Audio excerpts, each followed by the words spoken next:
Oh no, oh no, oh no. Oh, that sounds bad. Every time this guy yelps on the floor, that means he's got a bid.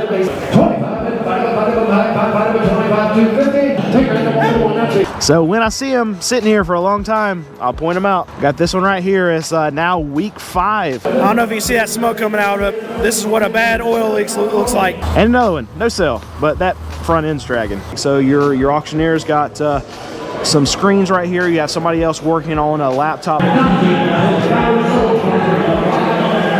All right, let's check this one. This is 2015 Z71 Silverado. It's got 76,000 miles. Outside body is okay. You see all those scratches right there on the headlights? That's typically normal. You don't see them that deep usually. Tires are okay. Off-road package. This is the LT. Yeah, body's just okay. You got, I don't know if you can see that, emblems missing on it. Rust. Little crustiness starting. It's not too bad, but you got a little bit there. All right, here's that Silverado. Trying to get $18,000 for it. Not sure if they got a bid or not yet. Yep, they got bids.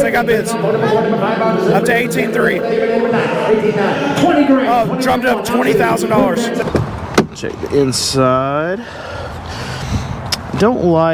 I've never liked this third seat on the front. I know a lot of people, if you're working, you got to carry 6 people in here. It's functional, but I just never like the way it looks. I'd rather have a console, but there you go. Looks okay. You got dog hair, quite a bit of it here. It's gross. But overall it's not too bad. Needs a little cleanup, but we'll see what they're going to bring for this. All right, it's rolling out. They're still bidding on it. Up to $20,400. All right, it's already rolled out, but they're still trying to get bids. We got $20,500, and they sold it. $20,500. All right, so we're gonna check in with Alex. He is actually checking our car. What are you looking for, sir?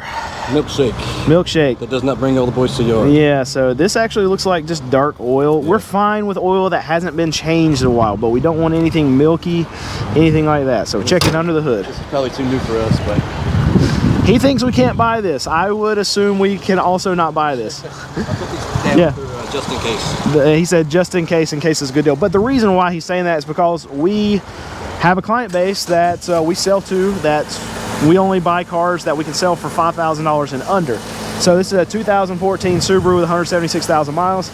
It's probably going to be more than the top end of our range, which is usually around $3,000 of what we can actually spend on a car to be able to get into it, fix it, get it detailed up, get it ready, and then get it out to our consumer for $5,000 or under. So we like to check stuff like this a lot. We have it on our list, and if it just goes for a ridiculous good deal, then we'll buy it, but usually not the case. So we can hope, though. We can dream.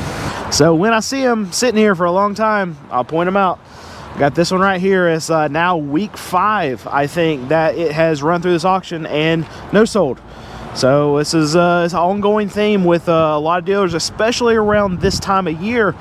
It's got to a point where they pay too much for it and they bring it to auction, and as the wholesale prices are going down, it's not going to bring you more money. So they just continue to just kick the can down the road, and hopefully some magical buyer will show up and pay what they want for it, but it's probably not going to happen. Eventually they'll dump it, but it wasn't last week, and it wasn't the week before that, and it wasn't the week before that. So we're on week 5 or 6 or whatever, and they're just going to run it again. No sale, no sale, no sale, no sale. All right, let's check this one out. This is 2015 GL 450. It's got 119,000 miles. Tires look good. Outside body looks great. Usually Mercedes have been taken care of, and they typically look as good as this one does, because the people who are able to buy Mercedes when they're new, or even one owner off, they have the money to be able to maintain. They have garages So Mercedes typically look good around this year, around this miles. All right, trying to start out at $13,000. No bids, no bids. Somebody trying to start at $7,000. The auctioneer laughs at him. If that's not $17,000, I'm not taking it. All right, we got $10,000. Got a bid coming in. Check the inside. Looks just about as good as the outside. I mean, you got a little bit of dirt. It just needs to be cleaned up, vacuumed. It's not bad though. Nothing's ripped up. You got your third row seats back there. Yeah, looks pretty good. Looks pretty good. So we'll check this one out and see what it brings. Oh, nope, I was wrong. We got $9,000. Got bids coming in now. Up to $9,300. All right, more bidders coming in. Up to $9,700. It's going to roll out. We're still going to bid on it. Up to $10,000. Up to $10,400. Up to $10,600. $10,600. And they're asking the seller right now. Good buyer, good seller, $11,000. They sold it. $11,000. They sold it. Here's something else. This F-250, it ran last week. I think they wanted like, I think it was like $40,000 for it. Trying to start at $40,000. No bids. Dropped it down to $38,000. It's 2021, but it's got 204,000 miles on it. Tons and tons of miles. Somebody worked every day in this truck, but it's very difficult for these dealerships to sell stuff like this because it's unique. Like this is not something you see. You're not going to see a F-250 that's 3 years old that's got 200,000 miles. So how do you even price that? There's no book that's really going to give you an accurate price. It's just really, I mean, the saying goes, it's what somebody will pay for it. Literally what somebody will pay for that is what it's worth. And it's going to be very difficult for them to sell it, especially if they're trying to get $40,000 out of it.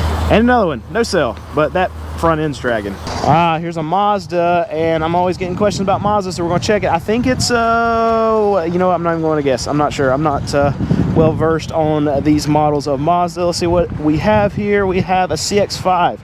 I was going to guess a CX-5, but I didn't want to sound stupid if it wasn't a CX-5. And you're like, oh, you're a car guy. You don't even know what the car is. And I'm like, I'm not even a car guy. I'm a car market guy. It's the difference. It's a big difference. I don't care. I don't care what this is.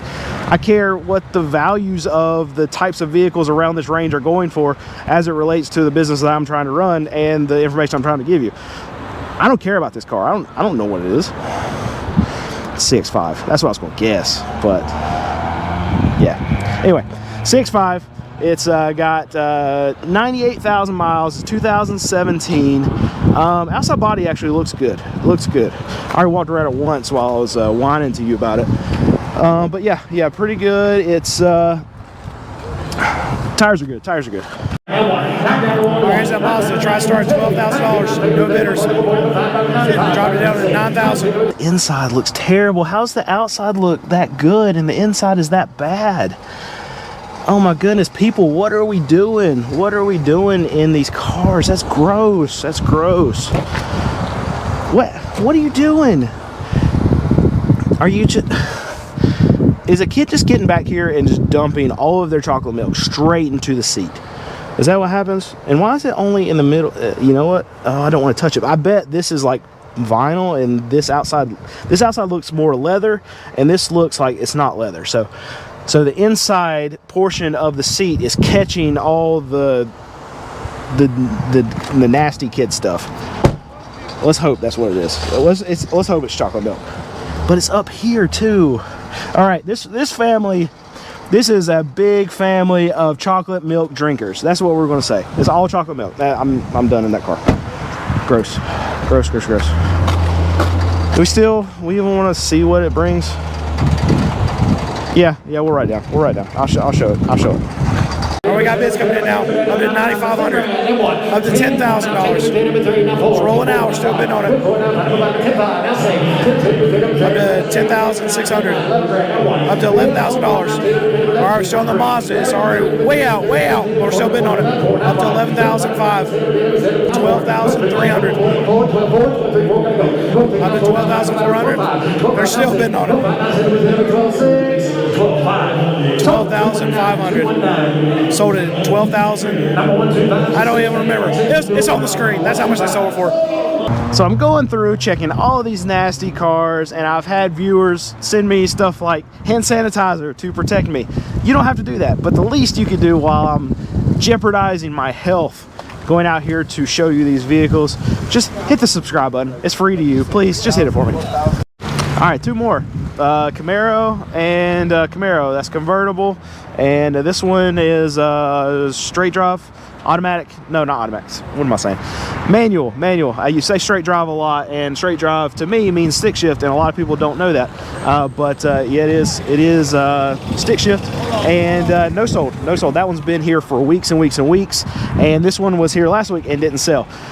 Lots of this is happening. I'm seeing a lot of reruns that are here at this auction today, and it's becoming a problem. It's going to become a disaster for a lot of these auctions if these franchise dealers are wanting way too much for these vehicles and not letting them go, because the demand on the used car dealer side for us, the ones that are buying, is not there, and we're not wanting to pay up. And since we're not wanting to pay up, and these franchise dealers have so much money in these vehicles, they can't just cut them loose for whatever they bring, because they're going to end up taking a massive haircut. So they have to hold on to hope that there's going to be this magical buyer somewhere. But you know what? There's a saying, first money, best money, and that saying reigns pretty true in the auction world. And the first time they run it, that's going to be the most money that they get. They're going to have to start cutting loose of some of this stuff and just take their lumps and just realize that they can't pay as much for trade-ins as they have been over the last couple years. And they know this. They're not stupid, so they know that the market is changing, and they will correct themselves. It's just they're in a moment in time right now where the market has changed pretty swiftly over the course of the last couple weeks, just because you have spring selling season, you have tax refund season that's pretty much done at this point, and now the wholesale prices will fall off a cliff, and they got to take their lumps now, just go ahead and get out of them, and then reset and start teaching there, start relearning there, I don't know what I'm trying to say. They need to reset their thought process when they're taking these trade-ins. They can't pay the moon for them anymore because they're not bringing the moon at auctions anymore. So this is right before the auction is about to start now. So we have these cars that are starting to line up in the lane, and what will happen is all these dealers will stand right here in this big open area, sit down, whatever, but they'll bid from this area, and there'll be an auctioneer at the top because there's a lane that goes this way, lane that goes this way, and then you'll have an auctioneer that's on this side over here up on this podium. We have speakers that just blast towards the middle, so just completely drown everything out. That's why we have to use special mics like this one right here, so I can put it literally right on my face. I'm not using it now, I'm using this mic, but when I get in there, this mic doesn't work at all when it's so loud in here that I have to literally scream into this mic to tell you about the prices and what's going on during the auction. But this is what this setup looks like. So your auctioneer's got some screens right here. You have somebody else working on a laptop to be able to give prices to the office whenever bidders buy the cars in lane. Every bidder's got a bidder number. Mine's number 1. And so if we buy a car, say we buy this Yukon, whatever this is, coming through the lane, if we pay $2,500 for it, then the auctioneer will say to whoever's putting in the information to go to the office, bidder number 1 buys this lot. Every car has a run number, buys this run number for $2,500. They'll send it to the office, and then we can go pay for it in the office. And that's how they get the information, is through, there's Alex right there. His bidder number is also number 1 because he's with our company. That's how they get the information of who the buyer is, how much it is, and what car it is, and get it from the lane into the office. A big operation, and it has, they have to get this stuff figured out as their system when they're preparing for these auctions. There he is, to make sure that everything runs smoothly, not only during the auction, but after the auction is done, because they gotta get paid. The only way they can get paid is if they know how much the cars went for. And who bought them. So as you whatever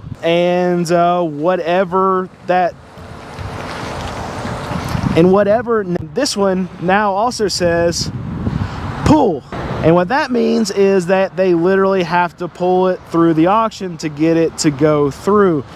So actually no, that's not the case. I mean, pull means Nope. Because pull means to pull it out of the run and not pull it through the auction. Push is what means that go through the auction. You know, that's funny. I'm wrong. I was wrong. And I was trying to show you something that was funny, and guess what? It wasn't funny, so the joke's on me at this point. Pull from the run, not pull through the sale. They don't even pull cars through the sale. Why would they even think that they do that? They don't even push cars through the sale here. They just run them as in-ops before the auction. So there you go.